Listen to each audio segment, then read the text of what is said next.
for auld lang syne, dear,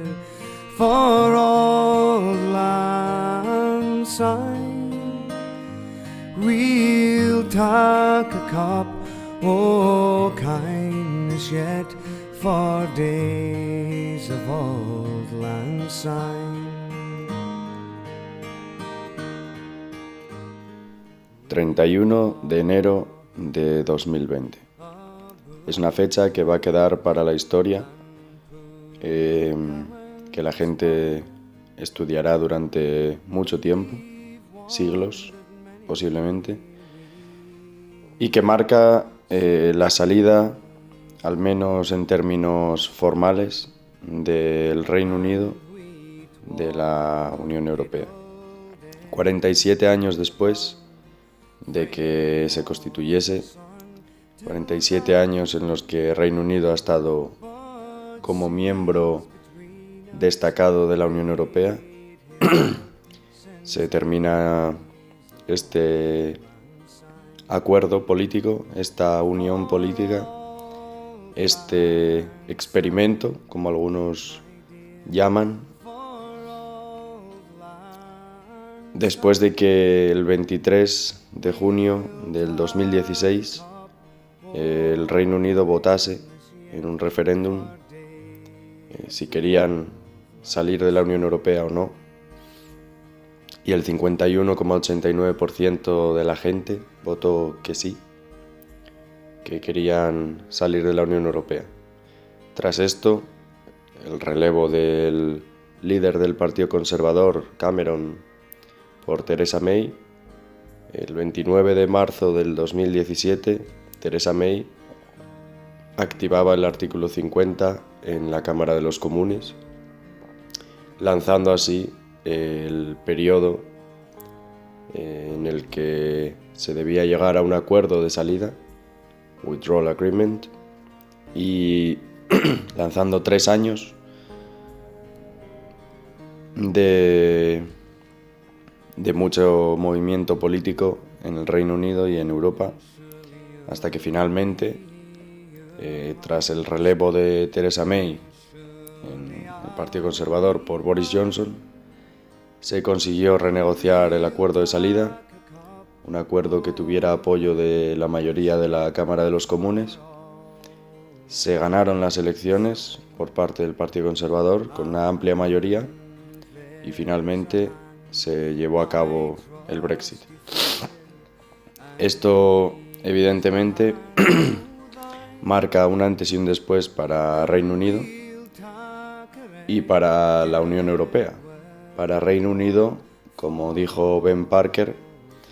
un gran poder conlleva una gran responsabilidad, y ahora tienen mucho más poder que antes en cuanto a toma de decisiones políticas, y evidentemente esto puede ir bien o puede ir mal. Desde luego se pueden hacer más cosas, y como digo, esa nueva responsabilidad, ese nuevo poder conlleva una nueva responsabilidad para guiar el rumbo de Reino Unido de aquí al futuro.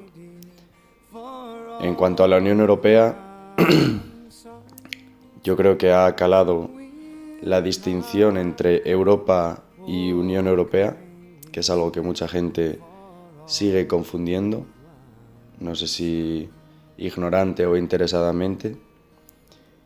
Los británicos, o al menos las cabezas más visibles del movimiento político del Brexit, han dejado claro que el macroestado que se está cociendo y que se lleva cociendo décadas en la Unión Europea no es algo que les guste, que el mercado único y la zona de Customs Union eran el fin primario y final de la Unión Europea, y que finalmente se ha tergiversado y se ha transformado en un monstruo supraestatal, político y burocrático que ellos no aceptan. Y esto puede que traiga consecuencias en el futuro de la Unión Europea a medida que se va centralizando más y más, y a medida que Macron y Francia sobre todo tratan de llevar esto a un estadio superior del que está ahora mismo. Por otro lado, Boris Johnson pasa a la historia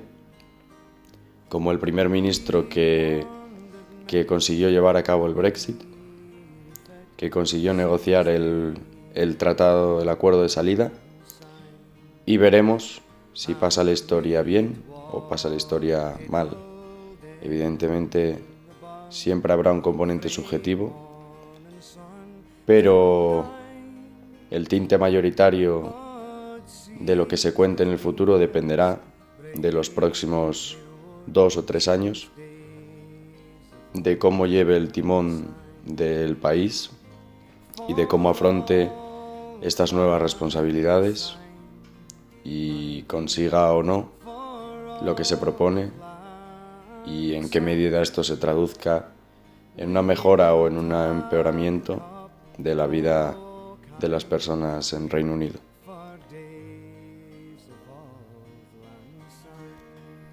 ...31 de enero de 2020...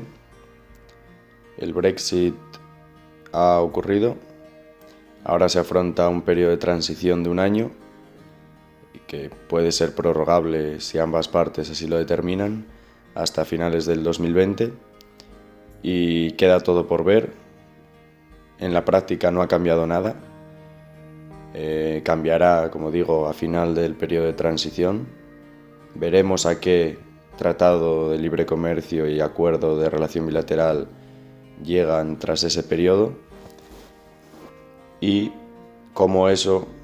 moldea el futuro de ambos entes políticos y sus relaciones tanto entre ellos como con el resto del mundo. And surely you'll be your pine stoop, and surely I'll be mine, and we'll take a cup o' kindness yet for auld lang